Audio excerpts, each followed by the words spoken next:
এর প্রথম mini blog কেমন হলো কমেন্ট করে কিন্তু অবশ্যই জানাবা।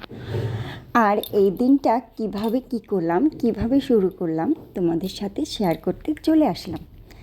আর ছোট ছোট ভিডিও করে ব্লগ বানাতে আমার খুব ভালো লাগে, ছোট ছোট ব্লগ করতে, সেটা তোমাদের সাথে শেয়ার করি। তো ঘুম থেকে উঠে স্নান সেরে, যেহেতু আমি আগের দিন করেছিলাম একাদশী, সেহেতু পরদিন ছিল আমার পারণ, আর সেই দিন ছিল বছরের প্রথম দিন, তো 1 জানুয়ারি। তাই কালকে ঘুম থেকে উঠে স্নান সেরে চলে গেলাম গোপালের জন্য ভোগ রান্না করতে। ওই যে একটু সকালবেলা সিদ্ধ ভাত, পারণের জন্য একটু আলু সিদ্ধ আর পেঁপে সিদ্ধ দিয়ে ভাত বসিয়ে দিয়েছিলাম। আর এদিকে ছিল দুধ আনা। আর যেহেতু প্রচুর শীত পড়েছে, আর এখন গোপালকে এখনও পর্যন্ত কোনো পায়েস দেওয়া হয়নি। একটা সিজনাল, বর্তমানে যেহেতু শীতকাল সিজন, সেহেতু একটু গোপাল সোনাকে পায়েস দেওয়া তো চলেই, দেওয়াটা উচিত। তো এই যে গোপালের জন্য পায়েসও বসিয়ে দিয়েছি, দুধ জাল করে নিয়েছি, তার মধ্যে যে চালটা পরিমাণ মতন দিয়ে দিলাম। আর এদিকে দেখো আমার ভাতটাও হয়ে গেছে। আর আমার শ্বশুরমশাই একবার দ্বাদশীর দিন সিদ্ধ ভাতটাই খায়, ওনার জন্য আমি ওটাই করলাম। যাই হোক, তারপর ভাতটা নামানোর পরে বসিয়ে দিলাম মটর ডাল, সেটা হবে লাউ আর মূলো দিয়ে।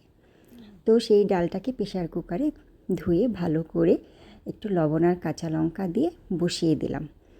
তারপরে হচ্ছে বাকি যে সবজিগুলো ছিল সেগুলো আমি কাটাকাটি করে নিলাম।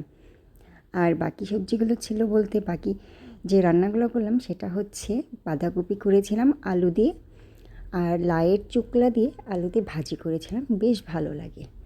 সাথে করেছিলাম ফুলকপির বড়া, পাতাকপির বড়া, আর সাথে ছিল লাউ আর মূলার ডাল, আর পায়েস, আর সাদা পিঠে, চিতই পিঠা।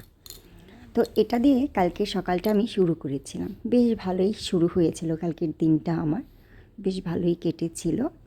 আর এই দেখো আমার কাটাকাটি করা শেষ, সব কিছু কুটে গুছিয়ে নিয়েছি।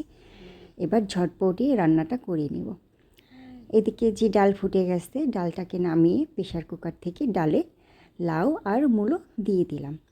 এবার একটু সিদ্ধ হলেই সম্বার দিয়ে দেবো। আর এদিকে আমি এই যে লাউয়ের চোচা আর আলু একটু কালো জিরে সম্বার দিয়ে ভেজে নিলাম।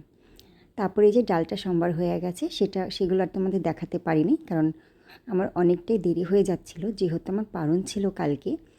সব আমি ভগবানকে ভোগ দিয়ে প্রসাদ পাবো, পারণের তো একটা সময় থাকে, জানোই তোমরা।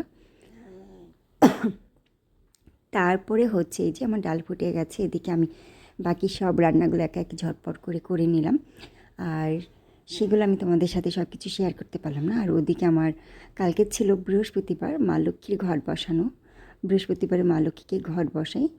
তো এই যে মায়ের জন্য ঘট বসিয়ে নিলাম, আর এদিকে গোপাল সোনাকে সবাইকে সুন্দর করে সাজিয়ে গুছিয়ে নিলাম। আর জানো তো, আমাদের হচ্ছে একটা গাছেও ফুল ফুটে না, এত ফুল ধরে গাছে, মানে ধরে এতগুলো ফুল গাছ ধরতো গরমের দিনে, এখন একটা ফুলও ফুটে না। তো গোপাল সোনাকে এখন ফুল ছাড়াই পূজা দিতে হয়, কী আর করার। তারপরে আমার রান্নাবান্না সব কিছুই কমপ্লিট। তারপরে আমি চলে আসলাম গোপাল সোনার জন্য এই যে প্রসাদ বেড়ে ভোগ লাগানোর জন্য। ভোগ দর্শন করলে নাকি দুর্ভোগ কাটে, সবাই ভোগ দর্শন করো। হরে কৃষ্ণ।